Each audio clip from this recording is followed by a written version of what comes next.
Goku versus फ्रीजा। Goku dragon ball series का एक important और आइकॉनिक कैरेक्टर है। वो एक पावरफुल साइयन वॉरियर है जो हमेशा फाइट के लिए रेडी रहता है, सिचुएशन कितनी भी मुश्किल क्यों ना हो। गोकू की सबसे खास बात यह है कि वो हर बार अपनी स्ट्रेंथ को और भी ज्यादा बढ़ता है और हर चैलेंज को अपने दोस्तों की मदद से अपने जज्बात और डिटर्मिनेशन के साथ पार करता है। गोकू यूनिवर्स 7 के स्ट्रॉन्गेस्ट फाइटर्स में से एक है और उसकी स्ट्रेंथ, पावर और स्पीड का कोई मैच नहीं। जब गोकू सुपर साइयन ब्लू या अल्ट्रा इंस्टिंक्ट मोड में होता है तो उसकी पावर यूनिवर्स के स्ट्रॉन्गेस्ट वॉरियर्स के बराबर होती है। उसकी फाइटिंग स्किल्स और पावर उसको इतना स्ट्रांग बनाते हैं कि वो कभी भी गिव अप नहीं करता। उसने कई पावरफुल फाइटर्स जैसे फ्रीजर, सेल, मेजन बू और जीरे को डिफीट किया है। अपने इमोशंस को कंट्रोल करके अपनी पूरी स्ट्रेंथ लगाकर वो हर बैटल जीत जाता है। गोकू अपने ट्रांसफॉर्मेशंस, हार्ड वर्क और इमोशनल स्ट्रेंथ के थ्रू इतना पावरफुल हो गया है कि वो यूनिवर्स के सबसे पावरफुल वॉरियर्स से भी लड़ने में केपेबल है। टूर्नामेंट ऑफ पावर में गोकू ने यूनिवर्स 7 की टीम को लीड करते हुए सबसे पहले यूनिवर्स 9 के बियास को आसानी से डिफीट किया। अपने अगले बैटल में गोकू ने सुपर साइयन ब्लू और कायोके कॉम्बो का इस्तेमाल किया। इसमें गोकू की पावर लेवल बहुत हाई हो जाती है। इस कॉम्बो के साथ उसने यूनिवर्स 6 के कॉलीफ्ला और यूनिवर्स 2 के राइब्रियाने को अपने शक्तिशाली मूव से डिफीट किया। टूर्नामेंट ऑफ पावर के फाइनल्स में गोकू की बैटल यूनिवर्स 11 के स्ट्रॉन्गेस्ट फाइटर जीरे से होती है। इस बैटल गोकू ने अपनी पूरी एनर्जी लगा देता है, लेकिन जीरे के सामने उसकी हर एक लिमिट ब्रेक हो गई थी। फिर भी गोकू ने अपने अल्ट्रा इंस्टिंक्ट फॉर्म में उसको डिफीट करने की पूरी कोशिश की। गोकू का performance pure tournament of power में एपिक था। उसने अपनी लिमिट्स को क्रॉस किया, नए फॉर्म्स को अनलॉक किया और सबसे ज्यादा अपने टीम वर्क और डिटर्मिनेशन को दिखाया। फ्रीजा ड्रैगन बॉल सीरीज का सबसे पावरफुल और आइकॉनिक विलियन है। फ्रेजा भी गोकू की तरह यूनिवर्स 7 का फाइटर है। उसको यूनिवर्स का एम्परर कहा जाता है और वो अपनी पावर और रूथलेस नेचर के लिए पूरा गैलेक्सी में मशहूर है। उसकी पावर और स्ट्रेंथ अनबिलीवेबल है। फ्राइजा के पास कई ट्रांसफॉर्मेशंस हैं जो उसकी पावर को बढ़ते हैं। फ्राइजा ने साइयन होमवर्ल्ड, प्लैनेट वेजेटा को डिस्ट्रॉय किया और कई सिविलाइजेशंस को अपने फायदे के लिए एनस्लेव या डिस्ट्रॉय कर दिया। वो बहुत सडिस्टिक और एरोगेंट टाइप का कैरेक्टर है। उसको दूसरों की तकलीफ देखकर मजा आता है। फ्राइजा के पास energy blasts, flight, superhuman strength और रीजेनरेशन जैसे पावरफुल एबिलिटीज हैं। ड्रैगन बॉल सुपर में उसने गोल्डन फ्रीजा फॉर्म भी अचीव किया जो उसकी पावर और बढ़ता है।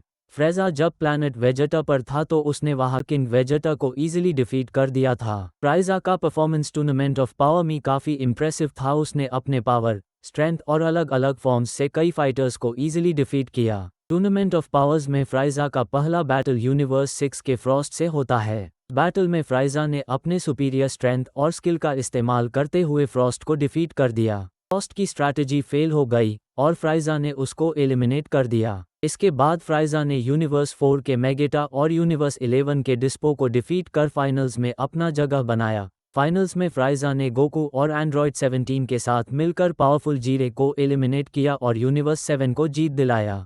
बात करते हैं गोकू के 3 पावरफुल ट्रांसफॉर्मेशंस के बारे में। First, super Saiyan 3।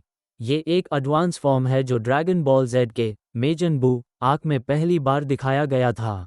यह फॉर्म गोकू की ओरिजिनल सुपर साइयन फॉर्म से भी काफ़ी ज़्यादा पावरफुल है, लेकिन इसका इस्तेमाल करने में बहुत ज़्यादा एनर्जी की ज़रूरत होती है। जब गोकू सुपर साइयन 3 में ट्रांसफॉर्म होता है तब उसकी स्ट्रेंथ और पावर काफ़ी इंक्रीज हो जाती है। सुपर साइयन 3 का पावर लेवल काफ़ी हाई होता है। गोकू का स्ट्रेंथ, स्पीड और ड्यूरेबिलिटी इस फॉर्म में काफ़ी ज़्यादा बढ़ जाती है। यह फॉर्म सुपर साइयन 2 के कंपैरिजन में कई गुना ज़्यादा पावरफुल है। गोकू को इस फॉर्म में अपने स्टेमिना को स्टेबल करना बहुत मुश्किल होता है, इसलिए वो इस फॉर्म का इस्तेमाल ज़्यादा टाइम तक नहीं कर पाता। यह फॉर्म उसके सुपर साइयन 2 के बाद आता है और उसकी फाइटिंग कैपेबिलिटीज़ को नेक्स्ट लेवल तक ले जाता है। Second, super Saiyan God.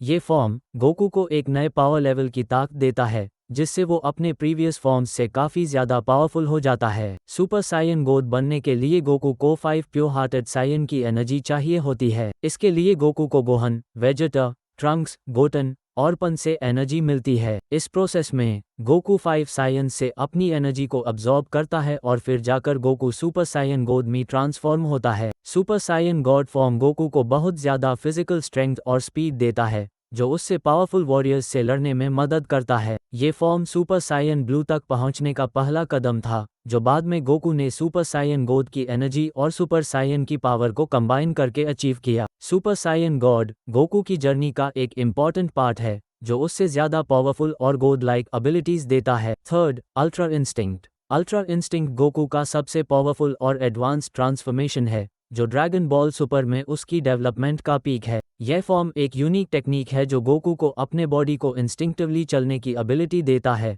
जिसमें वो बिना डिसीजन के अपने दुश्मन के अटैक्स को डोज कर लेता है और उनको काउंटर करने की स्पीड और एक्यूरेसी को एनहांस करता है। गोकू ने इस पावरफुल फॉर्म का इस्तेमाल टूर्नामेंट ऑफ पावर के फाइनल्स में किया था। इस फॉर्म में गोकू की स्ट्रेंथ और स्पीड काफी एक्स्ट्रॉर्डिनरी हो जाती है। अल्ट्रा इंस्टिंक्ट गोकू की स्पीड और रिफ्लेक्सेस को इतना ज्यादा एनहांस करता है कि वो प्रैक्टिकली हर अटैक को अवॉइड कर सकता है, चाहे वो कितना भी पावरफुल हो। इस फॉर्म में गोकू का एनर्जी इस्तेमाल भी एफिशिएंट हो जाता है, जिसकी वजह से वो अपने अटैक्स पर ज्यादा फोकस कर पाता है। अल्ट्रा इंस्टिंक्ट गोकू की फाइटिंग एबिलिटीज को अल्टीमेट लेवल तक ले जाता है। उसका फाइटिंग स्टाइल स्मूथ और फ्लॉलेस हो जाता है और वो किसी भी सिचुएशन में अपने ओपोनेंट को डिफीट कर सकता है। फ्रेजा के पास भी 3 पावरफुल ट्रांसफॉर्मेशंस हैं। First, final form. फ्रेजा का फाइनल फॉर्म उसका पावरफुल और एफिशिएंट फॉर्म है, जो ड्रैगन बॉल जेड सीरीज में काफी मशहूर है। इस फॉर्म में फ्रेजा का लुक और पावर दोनों हाई काफी अलग और इम्प्रेसिव हैं। फाइनल फॉर्म में फ्रेजा अपने एनर्जी को काफी एफिशिएंटली इस्तेमाल करता है। यह फॉर्म उसके पावर को मैक्सिमाइज करता है बिना किसी एक्स्ट्रा एनर्जी लॉस के। इस फॉर्म में फ्रेजा का पावर लेवल अपने दूसरे फॉर्म्स से कई गुना ज्यादा होता है। अपनी मूव्स जैसे कि डेथ बीम और डेथ बॉल को ज्यादा डिस्ट्रक्टिव और एक्यूरेट तरीके से इस्तेमाल करता है। इस फॉर्म में फ्रेजा का फ्लाइट और स्पीड भी काफी इम्प्रूव्ड होती है, जो उससे बैटल में ज्यादा एफिशिएंट बनाता है।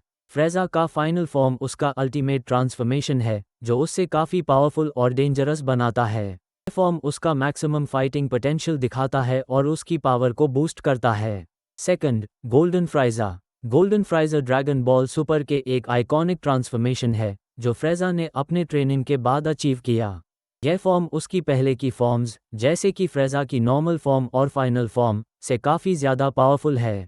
इस फॉर्म में गोल्डन फ्रेजा का पावर लेवल काफ़ी इंक्रीज हो जाता है। यह फॉर्म उसकी स्पीड, स्ट्रेंथ और एनर्जी की एफिशिएंसी को बहुत बूस्ट करता है, जिससे वो कई पावरफुल ओपोनेंट्स को ईजिली डिफीट कर सकता है।